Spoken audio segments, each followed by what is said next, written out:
শুধুমাত্র গাজর দিয়ে এরকম টসটসে একটা লোভনীয় নাস্তা বানিয়ে যে কাউকে খাওয়ালে আপনার প্রশংসা করতে বাধ্য হবে। আর খুব সহজে এই নাস্তাটা প্লেট ভর্তি এরকম আপনারাও বানিয়ে নিতে পারেন। পুরো রেসিপিটা দেখলে আপনারা বুঝতে পারবেন। এখানে আমি কয়েকটি গাজর নিয়েছি। গাজরগুলোর এখন আমি খোসা ছাড়িয়ে নিচ্ছি। এখন আমি গাজরগুলো এখানে টুকরো করে কেটে নিচ্ছি। খুব সহজে আপনাদের দেখিয়ে দিব, পুরো রেসিপিটা দেখবেন আর এইভাবে ঝটপট আপনারাও বানিয়ে নিবেন।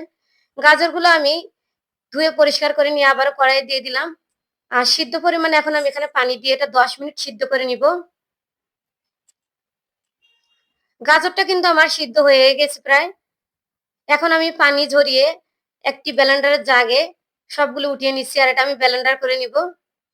আপনারাও চাইলে কিন্তু গাজরটা ভালোভাবে কোনো ম্যাশারের সাহায্যেও ম্যাশ করে নিতে পারেন। এখন আমি এখানে প্যানে আবারও ঘি দিয়ে দিলাম আর দিয়ে দিচ্ছি এখানে সুজি।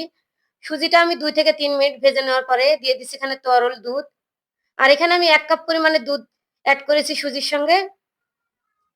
এখন আমি সেই ব্লেন্ডার করে নেওয়া গাজরগুলো দিয়ে দিলাম সুজির সঙ্গে। এখন সবগুলো আমি ভালোভাবে মিক্স করে নিচ্ছি। আর এ পর্যায়ে কিন্তু আমি চুলার আঁচটা লো টু মিডিয়াম রেখেছি।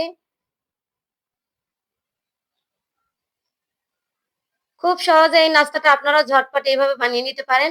এখানে ফ্লেভারের ক্ষেত্রে আমি একটি সামান্য এলাচি গুঁড়া দিয়েছি। এখন আমি এখানে দিয়ে দিলাম ১ কাপ চিনি। চিনিটা আপনারা আপনাদের টেস্ট অনুযায়ী বাড়িয়ে কমিয়েও দিতে পারেন। আর চিনিটা দেওয়ার পরে কিন্তু এখানে অনেকটা পানি ছেড়ে দিয়েছে। এখানে আমি দিয়ে দিলাম সামান্য অরেঞ্জ কালার ফুড। আপনাদের হাতের কাছে থাকলে এটা দিবেন, না থাকলে এটা না দিলেও চলবে, স্কিপ করে নিবেন।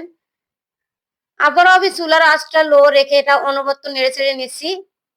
আর এটা যখনই দেখবেন যে প্যান থেকে একা, একা ছেড়ে আসছে তখনই আপনারা উঠিয়ে নিবেন। আপনারা যে পাত্রে এটা সেট করে নিবেন, একটু আগে ১ম এ ঘি ব্রাশ করে নিবেন। আমি এখানে পরে দিয়েছি। এখন আমি প্লেট এটা সমানভাবে সেট করে নিচ্ছি।